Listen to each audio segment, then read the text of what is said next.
Итак, в бурном 20 веке, примерив множество измов в рамках модернизма, к 1960-м культура не остановилась ни на одном из них, провозгласив идею разнообразия стилей, подходов, в том числе и к наследию прошлого. В постмодернизме классиков уже не пытались отменить, не призывали уничтожить, и музеи не называли, как Малевич, трупарней старых мастеров. Пришло понимание, что уничтожить прошлое, как предлагали экстремистски настроенные авангардисты, это значит обнулиться, остаться в темноте. Ну и здесь старые мастера – это не эталоны для подражания, поскольку постмодернизм – это попытка переосмыслить многие философские постулаты и представления о мире, сложившиеся со времен Просвещения. То есть картины старых мастеров уже не укладывались в новую философскую доктрину, где эстетические ценности, как и любая истина, подвергается сомнению. В живописи это такой нео- или псевдорелятивизм с попыткой материализовать неустойчивое, относительное. Поэтому старые мастера – это максимум повод для ироничного переосмысления, не более. Была отвергнута идея линейного развития искусства. Никаких было-стало, хорошо, лучше, еще лучше, точнее, убедительнее. Нет. Современные художники не желали ни с кем соревноваться и даже сравниваться. Дескать, нет, так как Леонардо да Винчи мы не пишем, но про Джоконду знаем. Да, вот, кстати, она, ловите мем, пасхалку. Чтобы ее разгадать, надо быть хотя бы околокультурным человеком. Тем не менее, постмодернизм для многих воспринимался как глоток свежего воздуха. Идеологизированное искусство вставало в один ряд с формальным, пропагандистские или просто сильно эмоциональные работы существовали бок о бок с нелепыми и депрессивными, а споры авангардистов и классиков стали бессмысленными. Казалось, это некий легкий позитивный хаос и подлинная свобода творчества, хотя это тоже довольно условно, поскольку творчество – это бесконечные цитаты и рекомбинации. Каждый теперь сам по себе, кто во что горазд. Идея прочно встала впереди техники, и если поначалу это еще воспринималось как временное явление и вынужденная мера, при смене привычных тем и форм изображения, когда современная картина была новым необкатанным продуктом, неким пристрелочным вариантом, грубовато исполненным, но отвечающим на актуальные эстетические запросы общества, то ко второй половине XX века понимание и даже потребность в сложной живописи, профессионально исполненной живописи, если и не исчезла совсем, то заметно вымылась из этого самого эстетического запроса. Даже реалисты в попытке приручить фотографию порядком растеряли собственное понимание вкусной живописи как акта сложного светоотражения, сведя все к мануфактурности, соревнованию с принтером или симуляции плохой полиграфии. Не все, но большинство. И поскольку они количественно проигрывали упрощенцам, а теперь и нейросетям, зритель тоже стал забывать, какой, собственно, может быть настоящая масляная живопись. Дизайн, возникший как некое эстетическое функциональное дополнение, стал все больше занимать нишу привычного изобразительного искусства, или это изобразительное искусство уступило место этому самому дизайнерскому подходу. Да, польза, прочность, простота, логичные принципы дизайна и в современной картине, украшающей определенный интерьер, слово «простота» зазвучало особенно ярко. А чтобы зритель не почувствовал, что ему опять подсовывают голову короля, надо было порадовать его креативом. Написано «тяп-ляп», но тут надо подумать. Поэтому эксперименты, ломающие привычные представления о светосиле, о живописной поверхности, о рисунке, о цвете, о форме, об узнаваемой форме, эти эксперименты были продолжены.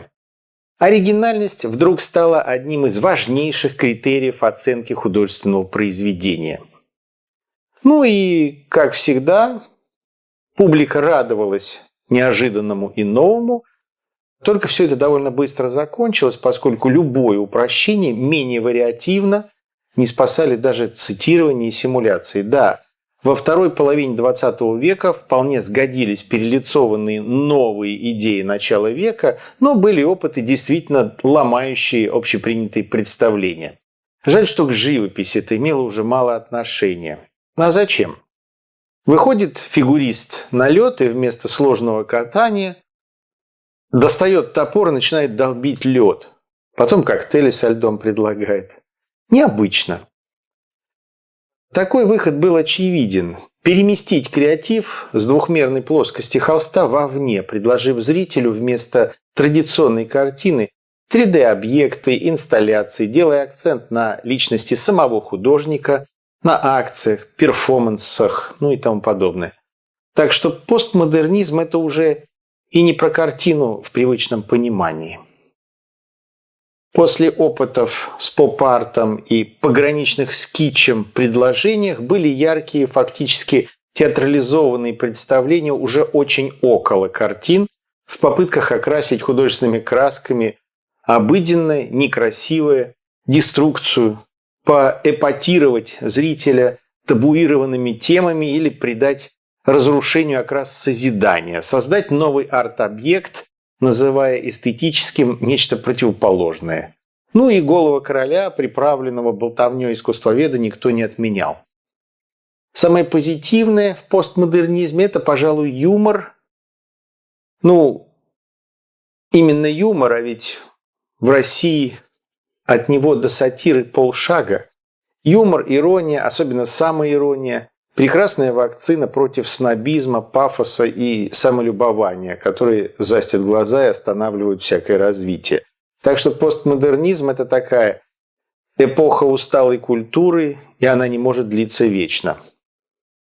Считается, что новое поколение критически переосмысливает опыт предыдущего, на смену романтиков приходят рационалисты, и мы видели, как в более крупных временных промежутках стили, художественные течения были реакции на предыдущий опыт. Мода или желательные предпочтения вспыхивают с новой силой после забвения. Расшатывая установленный тесный фарватер или даже диктат на определенные темы, сюжеты, стиль сменяется разнообразием или даже хаосом, имитирующим свободу. Эклектика рано или поздно ищет генеральную идею. Любовь к винтажу в романтическом порыве превращается практически в материализацию альтернативной истории. Анархия логично сменяется порядком, рассудочным отношением к процессам, а значит, к новому витку обращения к первоосновам. Аккер и Вермюллен, голландский философ и норвежский искусствовед, предложили новый термин – метамодернизм, отражающий, по их мнению, ряд явлений в искусстве после 1990-х годов. Да, смена стилей неизбежна, это связано с мировоззрением, пересмотром системы ценностей, модой. В современном мире это происходит чаще и может быть отмечено в рамках одного поколения. Новый стиль может быть возрождением старого, смешением или дожатием предыдущего, иногда выступает как антагонист. Метамодернизм претендует занять все эти ниши. Он сохраняет черты эклектичности, только вот смешиваемые полярности все более удалены друг от друга. Смешение максимально контрастное, метаксис из платоновской философии, колебания между противоположностями и их одновременное применение. Модернизм и постмодернизм, футуризм и ностальгия, ирония и новая искренность, релятивизм и правда, слепая вера и новая функциональность, нерациональные абстрактные концепты и фигуративное искусство, научный подход в искусстве, красота в науке. Могу привести 20 доказательств теоремы Пифагора. Как-то так. Смотри-ка, Пифагор запомнил. Точно. Мог бы крапива ляпнуть. О Пифагоре Самосском мы достоверно знаем немного. А именно то, что жил он в VI веке до нашей эры и основал математическую школу. Доказательство первое.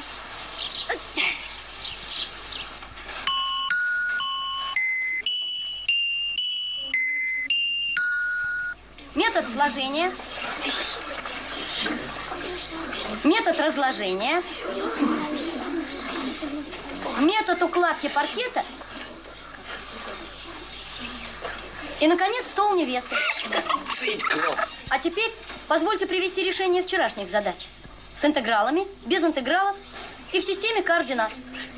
Нет, это просто потрясающе. Просто потрясающе. Куда тебе, академик?